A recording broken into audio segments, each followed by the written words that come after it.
ہمارے ثنا بلوچ صاحب آئے یا طاہر زندو صاحب آئے وہ جا چکے ہیں.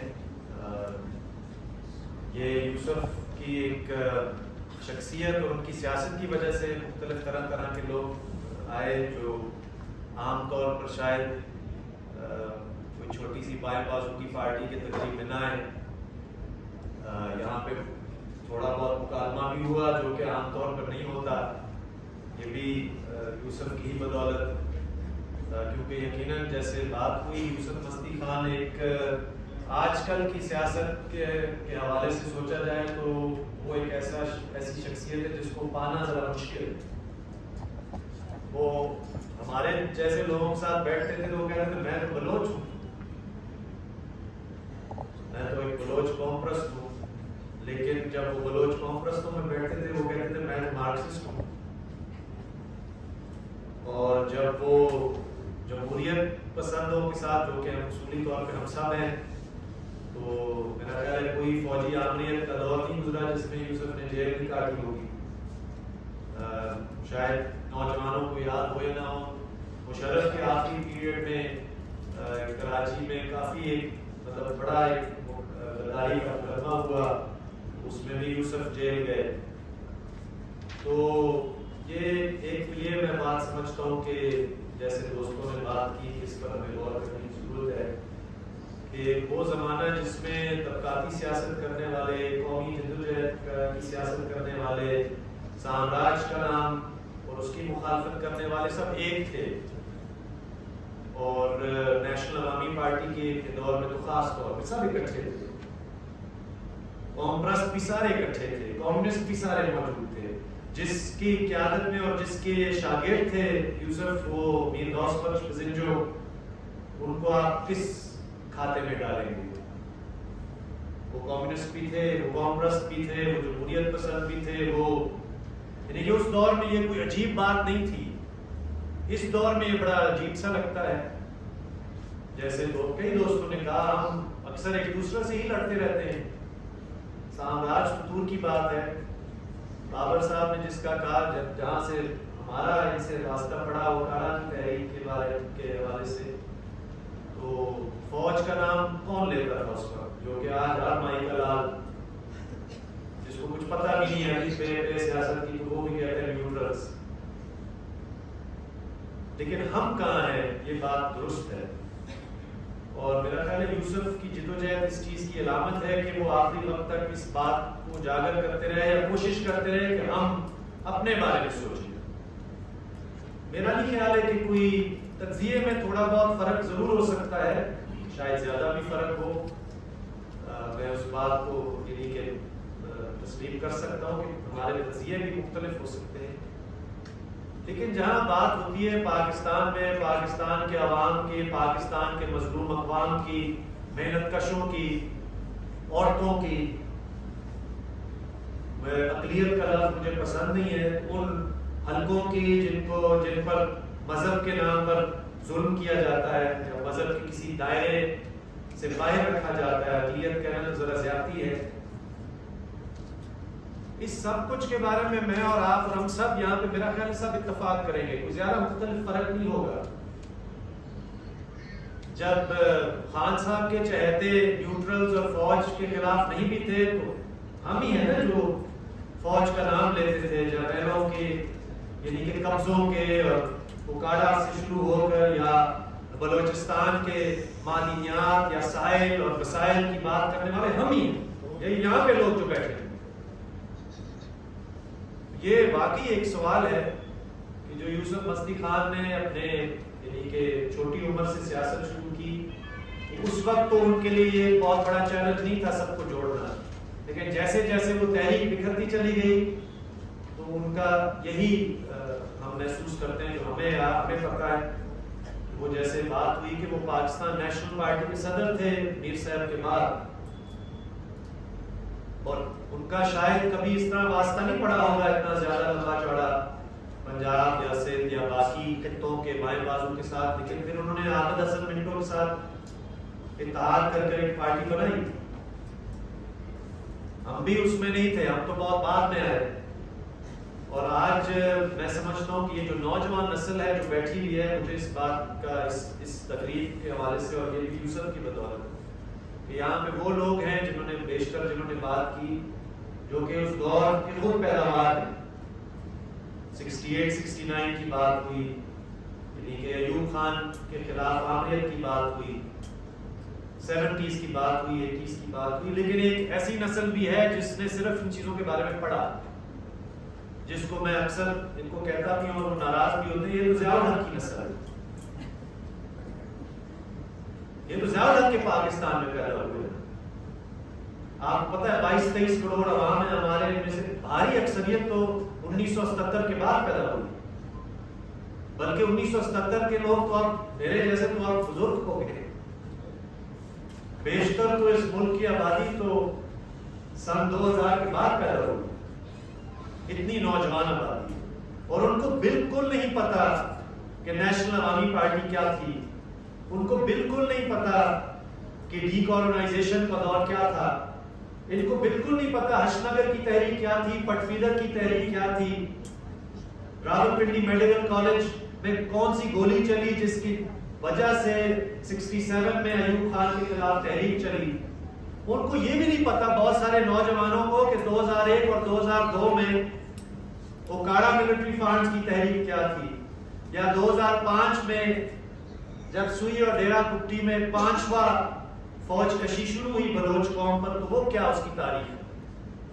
ان کو یہ نہیں پتا، میں شاید یہاں پہ بھی لوگوں کو نہیں پتا کہ ہم نے یوسف مستی خان یا اس بائیں بازو کی اور قومی سوال کی اور تمام سوالات کو جوڑنے کی روایت کی بنیاد پہ ہم نے، اور یہ آپ کے بہت سارے دوستوں کے علم میں، ہمارے جو اوکاڑا کی تحریک، چونکہ ذکر ہوا اوکاڑا کی تحریک کے جو سربراہ تھے، جو ایک دیہات کا پینڈو کسان ہے، اس کو ہم لے کر گئے تھے نواب اکبر بگٹی سے ملنے 2005 میں، اور ہم اس جگہ کے اندر تھے.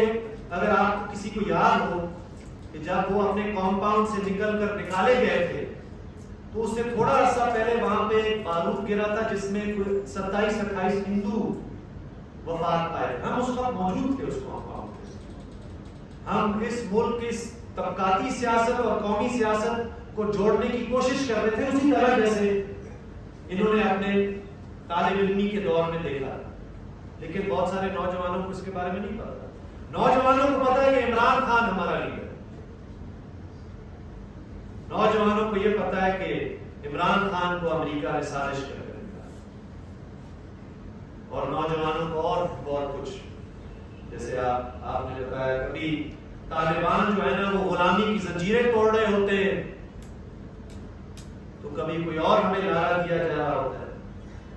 تو یہ ایک سچ ہے، یہ ہمیں پتہ ہے، اس کے بارے میں نہ پچھتانے کی ضرورت ہے، نہ اس کے بارے میں کوئی میرا اور آپ کا اختلاف ہوگا. لیکن اختلاف ہمارا پھر بھی کسی چیز پہ کرنا ہے، اس پہ یقیناً ہمیں غور کرنے کی ضرورت ہے کہ جہاں اتنے سارے بڑے پہاڑ ہیں، ایک اسٹیبلشمنٹ کا بنایا ہوا ایک نظام ہے جس کے اندر ایک میری گو راؤنڈ چلتا ہے، جس کا جیسے بابر صاحب نے کہا کارپوریٹ میڈیا بھی اس کا حصہ ہی ہے کہ سنسنی خیز باتوں میں ہمیں گھماتے رہتے ہیں، اور ساتھ میں 35 ملین بندہ، مجھے کبھی لگتا ہے ہمیں بھی اس چیز کا احساس ہے، 35 ملین بندہ اس وقت در بدر. خیرپور نیتن شاہ میں ابھی تک پانی کھڑا ہے، 6 ہفتے ہو گئے پانی کھڑا ہے. اور سیاست کا مین سٹریم سیاست کا معیار کیا ہے، وہ معیار آپ جانتے ہیں. تو سوال تو یہ ہے کہ اگر یوسف مستی خان ہے اور یہ تحریک ہے اور یہ نظریہ ہے اور یہ سیاست ہے، تو یہ آپ اور میں اس پر غور کریں کہ ہم کیوں نہیں بریک تھرو کر رہا. کیا وجہ ہے کہ ہماری چیز، ہمارا ایک پوسچر دفاعی ہے، ہم مسلسل ڈیفینسو پہ ہیں. کبھی روزگار چھینا جا رہا ہے، کبھی وسائل چھینے جا رہے ہیں، کبھی ہماری بنیادی سیاسی آزادیاں چھینی جا رہی ہیں. یہاں پہ تو آپ کو یہ نہیں پتا کہ آپ کون سی بات کوئی اس پر، یعنی کہ چاہے وہ بڑا بھائی ہو چاہے وہ ان کے پالتو ہوں، کہ کسی بھی آپ کی بات کو گول موڑ کر کے تو یہاں پہ کوئی ایسا پرچہ بن جائے گا کہ آپ کی زبان بھی ختم ہو جائے اور آپ یہاں سے جیسے ہمارے یہاں ہوتا رہا ہے. یہ ایک سوال ہے ہم سب کے لیے, اور میرا خیال ہے یوسف یہ چاہتے اور وہ واقعی یہ چاہتے تھے, کیونکہ انہوں نے آخری وقت تک یہی کوشش کی کہ لوگ اکٹھے ہوں, لوگ بیٹھیں, لوگ مکالمہ کریں, لوگ اس پر سوچیں کہ یہ جو 15-16 کروڑ نوجوان ہیں جس کی عمر 23 سال سے کم ہے, اس کو اس اندھیر نگری سے کیسے نکالا جائے. خاص طور پہ جب وہ نوجوان اتنا پاگل ہو چکا ہے کہ اس کو لگتا ہے کہ میں تو سچ کے رستے پہ چل رہا ہوں. آپ اندازہ کریں جو صورتحال ہے. اور میرا خیال یہ کہ یہ ہمارا کام ہے کہ یہ قوم پرستی, جیسے ابھی شوکت چودھری نے اچھی بات کی کہ قوم پرستی کی بات کرنے والے, طبقاتی سیاست کی بات کرنے والے کم از کم ایک دوسرے کے گلے تو نہیں پڑتے تھے, سنتے تھے, اختلاف کرتے تھے, لیکن کہیں نہ کہیں پھر بھی اکٹھے ہوتے تھے اور اکٹھے تھے. یہ ہمارا چیلنج ہے, مجھے تو لگتا ہے ہمارا چیلنج ہے. میرا خیال ہے کہ یوسف کی شخصیت میں یہ سارے سوال آپ سموئے جاتے ہیں, اور اس طرح کی شخصیات پر ہم, یہ تو نہیں ہے کہ شخصیات کے گرد ہی اس طرح کی سیاست گھومتی ہے, لیکن کم از کم ایسے شخصیات کے اندر ایک مثال ہے کہ ہمیں آج کس چیز کی ضرورت ہے. آپ سب سے آپ کا شکریہ بھی کہ آپ آئے. ظاہر ہے ہمیں آج سے ہفتہ پہلے یہ تو نہیں پتا تھا کہ یوسف جائے گا. یہ ہمارا صدر کا عہدہ بھی کچھ تھوڑا سا خطرناک سا ہو چکا ہے. جب سے منٹو صاحب نے صدارت چھوڑی, وہ شکر ہے زندہ حیات ہیں صدارت چھوڑ کے, لیکن فانوس گجر صدر بنے اور وہ بھی بہت جلدی دنیا سے چلے گئے. یوسف صدر بنے, وہ بھی بہت جلدی سے چلے گئے. تو اس سے پہلے کہ ہمیں پھر سے اس طرح کی کسی تقریب پہ جمع ہونا پڑے, میرا خیال ہے کہ ہم سب کو اس بات پہ غور کرنا چاہیے کہ جو ہم باتیں کر رہے ہیں, جو ہم اپنے ماضی کو, ہمارے ایک شیئرڈ ماضی ہے, یہ ہمارا مشترکہ ماضی ہے, چاہے اس کے اندر تکلیفیں, دکھیں اور بہت سارے ہمارے ایک دوسرے سے اختلافات بھی تھے, لیکن ایک شیئرڈ مستقبل بھی ہمیں بنانا پڑے گا. اور میرا خیال ہے کہ یہ جو سیلاب آیا یہ واضح بھی کر دیتا ہے کہ ہمارے پاس بہت زیادہ ٹائم نہیں ہے یہاں پہ افراتفری, اور اگر ہم کچھ بھی نہ کریں تو یہ نوجوان نسل کل, آج پانی زیادہ ہے, کل پانی کی قلت ہے, اور اگر اسی طرح کی افراتفری رہے تو لوگ جڑیں گے نہیں, اکٹھے نہیں ہوں گے, ایک دوسرے کے گلے پڑیں گے. ابھی بھی آپ کو سماج میں گھٹن, نفرت, تنگ نظری پھیلتی بھی نظر آ رہی ہے. میرا خیال ہے قومی جدوجہد یا قومی سوال, طبقاتی سوال, عورت کا سوال, ماحول کا سوال, یہ ٹھیک بات ہے کہ ہمیں صرف یہ نہیں کہنا چاہیے کہ ہم کس چیز کے خلاف ہیں, کہ وہ ہمیں پتہ ہے, ہمیں یہ بھی طے کر لینا چاہیے کہ ہم کس چیز کے حق میں ہیں اور ہمیں کیا مل کر بنانا ہے. اور میرا خیال ہے ہم یہ کر سکتے ہیں. یہ ایسی بات نہیں ہے, ہمارے ذہن, ہمارے لہجے, ہمارے طور طریقے, ہمارا بیانیہ, میرا نہیں خیال ہے اس کا کوئی بھی مقابلہ کر سکتا ہے. یہ ایک الگ بات ہے کہ ٹی وی والے ہمیں 24 گھنٹے ٹی وی پہ نہیں چلاتے, ورنہ ہم بھی جادو کی چھڑی سے نوجوانوں کو اپنے گرد گھما لے چلا لیتے تھے. لیکن پرواہ نہیں, اگر ہم آپس میں طے کر لیں کہ ہم نے یوسف کو خراج عقیدت کسی بنیاد پہ ادا کرنی ہے, کہ ہم مل کر پھر سے کوئی جیسے مزاحمت کی بات ہوئی یا تبدیلی یا ٹرانسفارمیشن کی سیاست کی بات ہوئی, تو یہ ممکن ہے اور ہمیں اس کو ممکن بنانا چاہیے. آپ سب کا آنے کا اور شرکت کرنے کا, یہاں پہ سننے کا, ابھی جائیے گا نہیں, اور بھی دوستوں نے بات کرنی ہے. بہت شکریہ.